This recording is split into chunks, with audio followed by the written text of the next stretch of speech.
It is important for us to start paying attention, if not already, to the symbols that have taken physical form. I would call it beautiful chaos. It's the dichotomy of understanding the chaotic movements in physical form that finally came through from spirit. So what's been happening in spirit has been taking form, and in order for these changes and shifts in consciousness to take form per se, you are starting to see a great revealing, also called the revelation. These are times of revelation.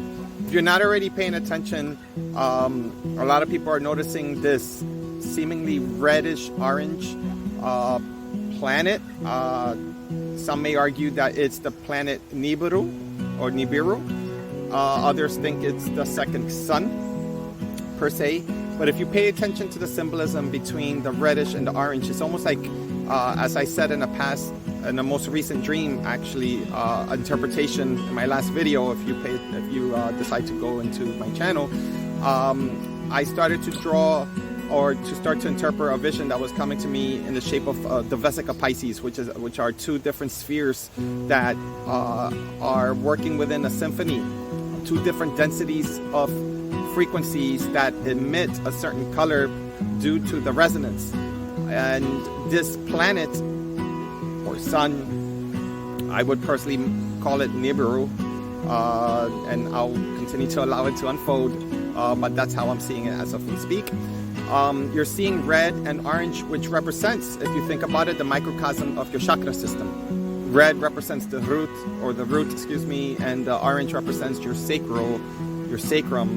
And humanity for thousands of years have been stuck between the first two chakras, not able yet or capable to becoming more conscious. I'm talking collectively speaking to the solar plexus, which is where we actually receive the energy of both the sun, right, and the electrons from the earth.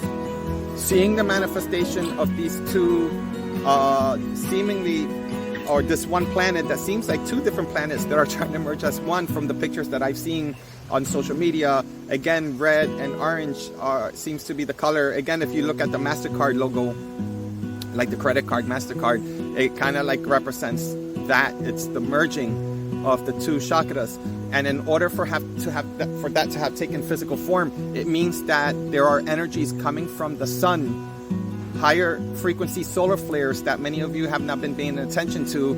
I believe that's been measured through the Schumann's resonance technology, but you don't need that technology. Your body has been experiencing these shifts. You may not be completely conscious, but you've been noticing shifts in your body. And I can go over symptomology more because there are other symptoms that are very similar as to ascension.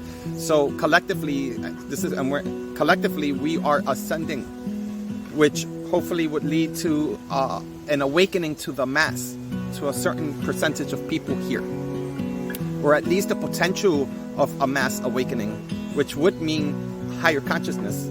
So because of this physical planet that I believe orbits the system every 3,600 years, I believe a lot of people are attributing to that as the return of the Anunnaki, which I'm not going to go into. That's another conversation.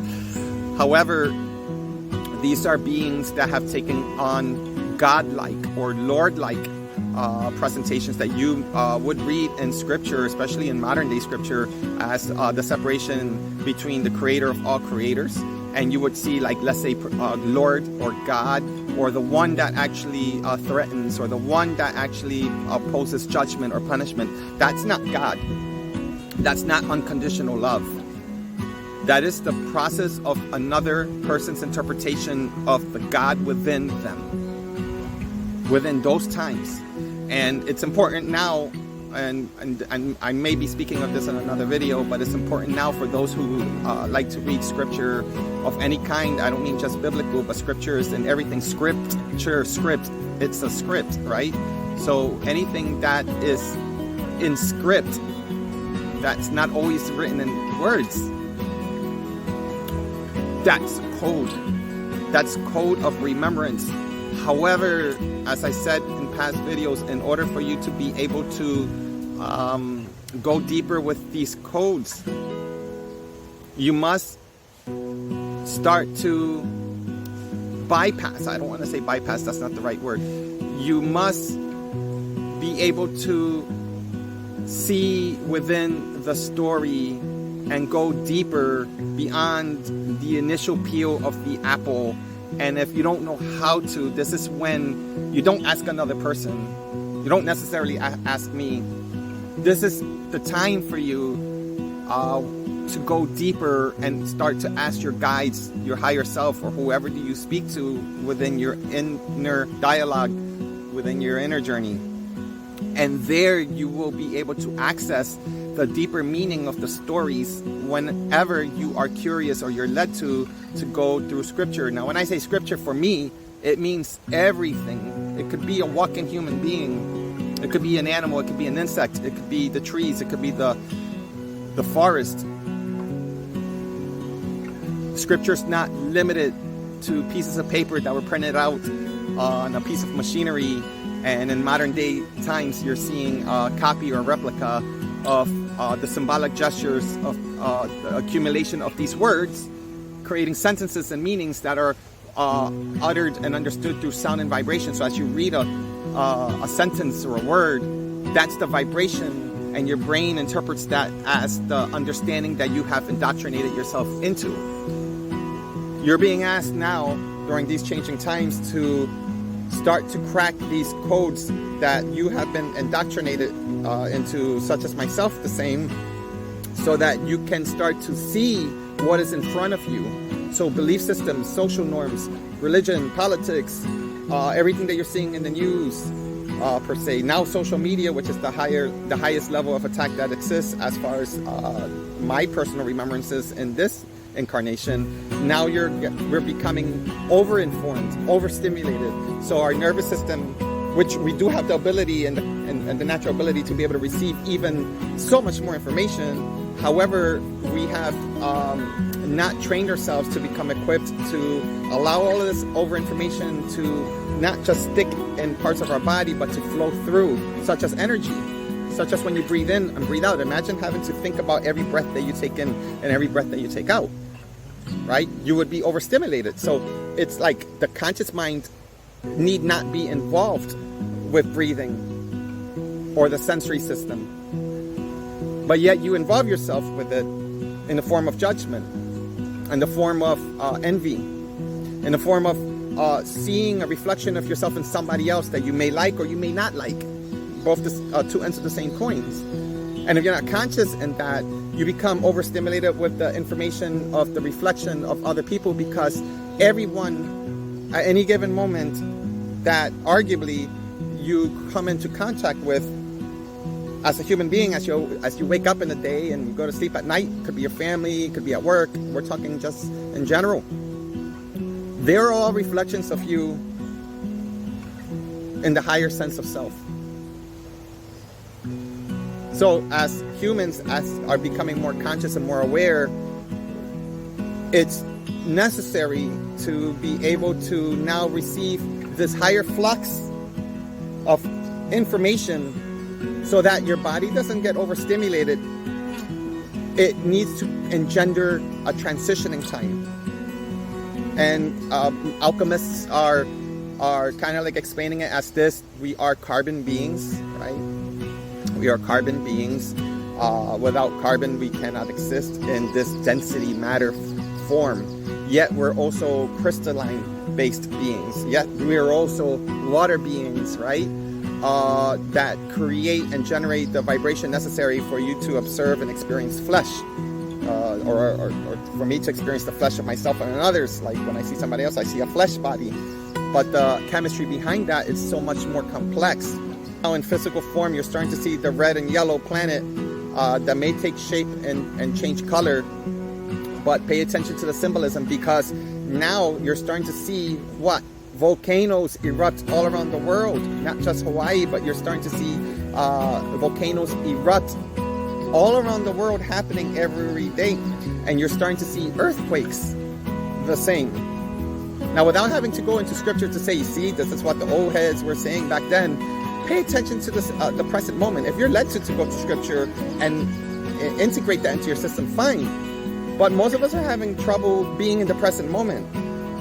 See, what's happening is that we are basing our reality individually, from my observation now, through the state of confusion. So let's say I'm confused, I'm seeing things, I'm seeing volcanoes erupt. My subconscious mind may know, but my conscious mind is like confused. So now I'm based on that state of frequency, confusion, which mixes fear, excitability, right? And whatnot, curiosity, and these kind of emotions. What happens is that if you're not aware of it, these emotions now become of confusion become the basis. It becomes the basis of now your research of going to social media and attracting the information just because you're curious to quell or satisfy your system of what you think is happening. Now, I may not be speaking to an individual person. We have a visitor here, sorry, just a little cute little, oh, she just flew away. Took my attention for a second. What was I saying? Nature's beautiful, so my attention just sometimes gets fragmented. So what was I saying? So as I was saying, as I'm speaking, as you may catch yourself doing that, what I'm doing is trying to bring into conscious form, especially if you've attracted yourself to this video, so that it's not to do what I just said, because curiosity and these emotions and confusion is a natural human response. However, what's important more now than ever is when you hear the term know thyself. The process of knowing thyself is not just to believe in that and just say, yeah, I know myself. It's actually a process of being able to observe and be conscious while you're living your day to day. Even being conscious of your emotions as they come. Even becoming conscious as if you're experiencing grief or joy, enjoyment in the moment. Even becoming conscious of getting lost into that party per se. If you're in the festivities with family and it's, you know, a wedding or somebody's birthday party, something really important, and you get to experience this great time, you get lost in it and you find yourself breathing with it, right? Maybe when you get home later on and you observe yourself, what you start doing is you start to, as you start to place color in the way I'm forming articulation as to how one would indeed continue to proceed into the process of knowing thyself, is to be able to place a sense of a color of being the observer of your experiences. And it's not always going to be in the moment, but the more that you place emphasis on this for yourself, because it makes sense. That's why you would do it, because it makes sense and it's natural. We've been doing it our whole life. It's just that I'm asking you to become more conscious of it with all of these changes in human consciousness that are happening, so that you don't get lost in the sauce with the stories of what the media is telling you, with what other belief systems are telling you, what I might be even telling you, religion, you name it, your friends, your conditioning. These are all filters. I'm not asking you to believe me. I'm asking for you to go deeper into being the answer to the questions that you may have, to quelling the confusion with inner knowing. This is the time to do so, because being the antenna is being the messenger. As an amplifier you are, so that you can receive that these anomalies or these things that are happening are not simply just symbols for you to read about and talk about and just display emotion about and just be even more confused because you don't know what to do. It was all, and it continues to be not just symbolism, but an awakening. There are very powerful energies that are happening, even if you're not aware, that because is sending and emitting these frequencies to the collective consciousness, in return, our subconscious is emitting these natural occurrences. It means that we are not separate from the chaotic experiences that we're chaotic things that are happening, such as the volcanoes and the eruptions, and now Nibiru.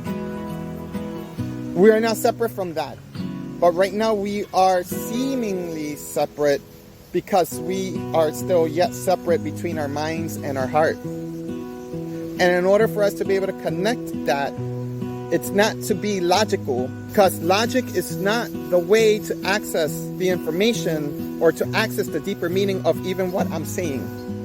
I can't prove it to anyone. It can't be proven. It's like saying I'm trying to prove God to you, to your thinking mind. And again, we have to bypass logic.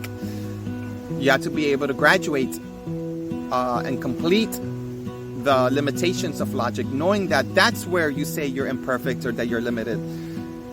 But not getting lost into saying that and into encoding that you are imperfect or that you fall short from the kingdom of heaven or that you do this or you do that.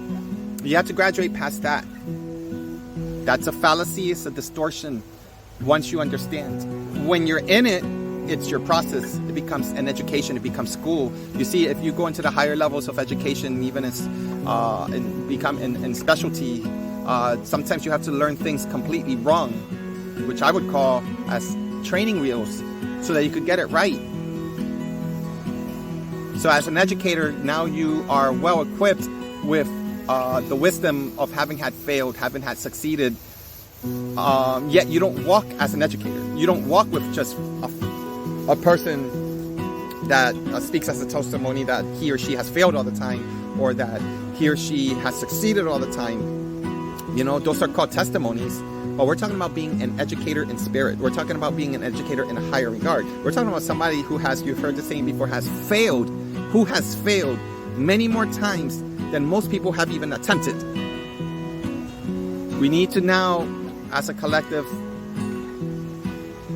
as an individual, to start to become curious. If you're not understanding the deeper meaning of this great revealing, the deeper meaning of your physical body and your physical vessel being upgraded so that the nervous system, technology, biology has to ascend and inner alchemize to be able to receive these frequencies that otherwise we weren't capable or ready yet as a human race. So we are being sped up because our prayers have been heard. The work that we have been doing has been heard. You light workers, you grid workers, working, whether you were doing it in speaking or in complete quietude, the same. We are finally vibrating in a sense of synchronicity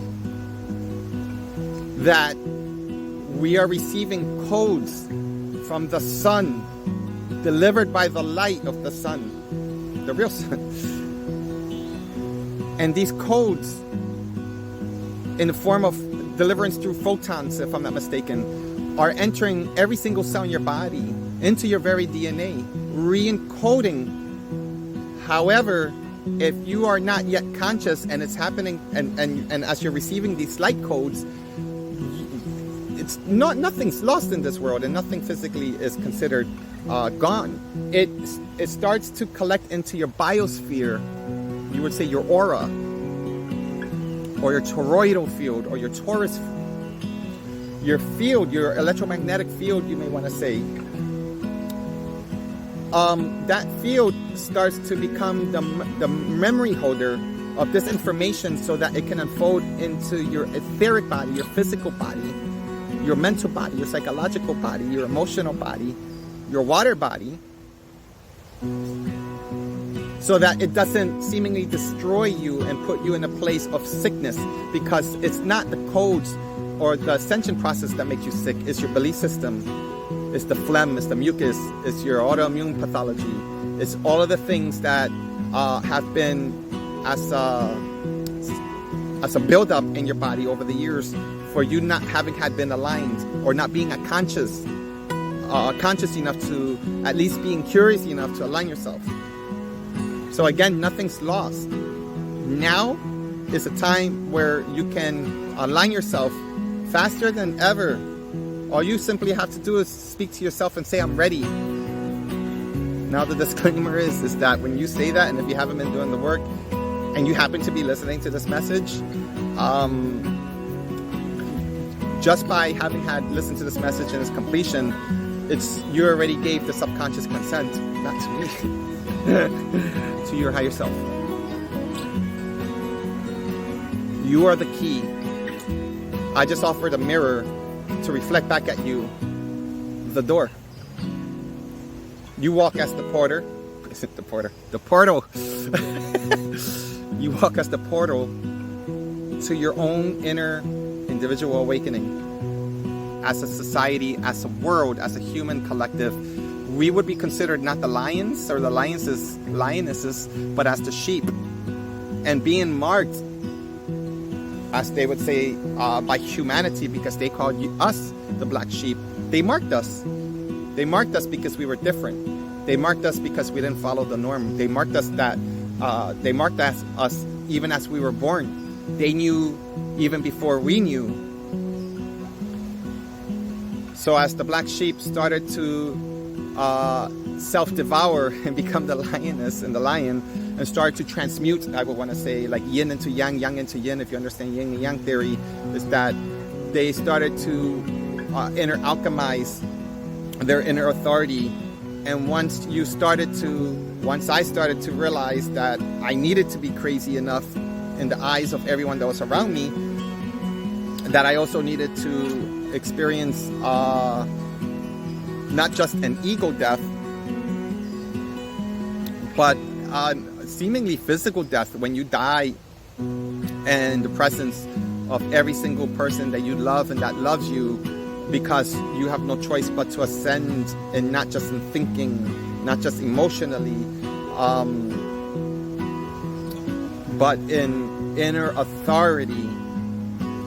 And in order to align yourself properly, you must be able to emit and listen and to feel out the frequency changes that are happening that are completely loud, so loud into your body. So when you find yourself to the eyes of others detaching, what you're doing is connecting to yourself.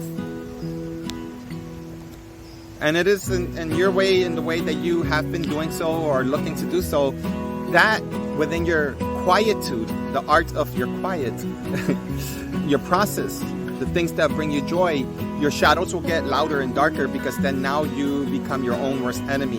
That's a necessary protocol, soldier, warrior, female, male alike. Because you are transmitting those old shadows, those old memories, and the current memories of those who are not capable of walking with you. You have to be able to, in their eyes, say bye, but in your eyes, you never left. That's what separates you from everyone else. You didn't come here to be a sheep. You didn't come here to just be the black sheep. You came here to awaken. You came here to remember your future self, your higher self, so that you can reintegrate your pasts and bring that conversation into the very moment. And in this moment right now, she's speaking. Mother Earth is speaking. She's awakening. The volcanoes are erupting. That's divine feminine, divine masculine, not in separation. When you see power of the earth shift your physical, emotional, mental reality. It's not comfortable. Being alive wasn't meant for you to be comfortable.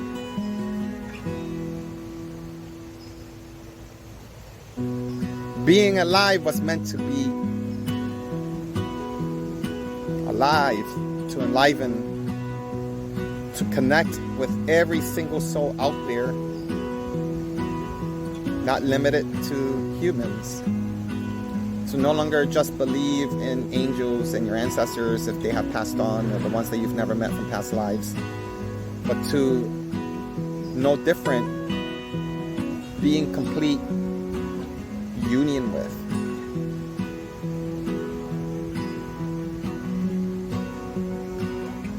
Bruh, get ready. It's about to get lit even more.